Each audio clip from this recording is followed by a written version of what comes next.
Alright, 2005 Turbo Smart blow-off valve, 6.0 diesel. This is an installation for the Turbo Smart race port blow-off valve. First place is you need to find where you're going to mount your blow-off valve. I mounted mine right here. You can mount it on the other side. A lot of people mount it right here.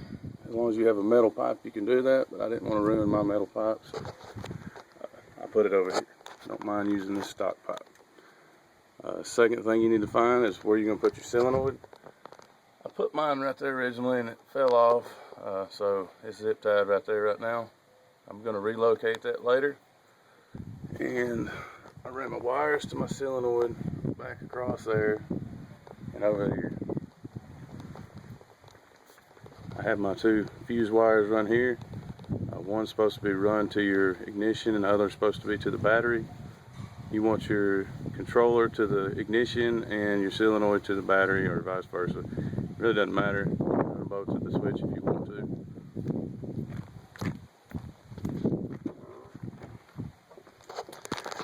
This is where I located my blow-off valve controller. Alright, installation. I mounted that there. Ran my cables back up under here under the dash. This is your throttle position sensor right here. So your throttle. And I wired in right here is the solenoid. And this is also your solenoid power. Solenoid power, this is your blow-off valve controller power, excuse me. You have a white with a red stripe that you have to splice in. That's your throttle position sensor wire. I run my cables back up under the dash.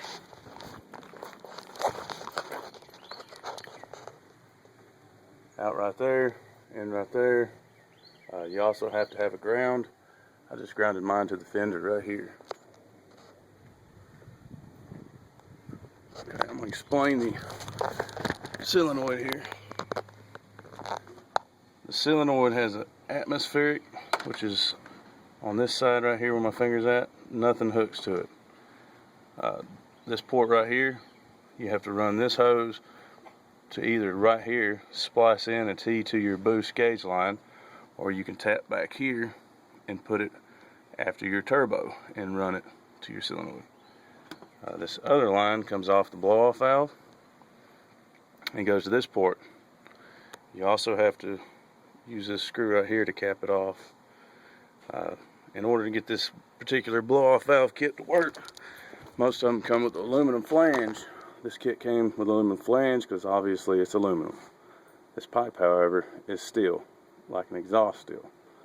So you have to go to a muffler shop, get this welded on if you don't have a welder, but you're going to have to get a flange made just like the aluminum one, because you can't use the aluminum one to weld to this, obviously. Anyway, this is a Turbo Smart race port blow-off valve, 05 f250 6.0 diesel. I would crank it up and let you hear it, but it's not going to work unless it has boost on it. And my truck has too much fuel for boost at low RPMs or sitting still, however you want to say it. Anyhow, that's it. If you have any questions, get in touch with me. Bye.